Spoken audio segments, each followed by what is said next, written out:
கண்ணம் அழகிய ரோசாப்பு கண்ணில் சிரிக்குது ஊதாப்பு உதட்டில் உதிரும் தேன் முல்லைப்பூ அஞ்சி ஒதுங்குது மாறாப்பு இன்னும் எதுக்கிந்த வீராப்பு அணைக்கு சிவக்கும் ஆவாரப்பூ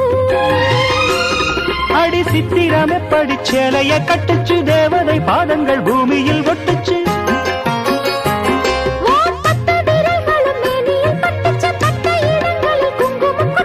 நித்தம் இரவினில் வித்தை படிக்கையில் ரசிச்சு பழகும்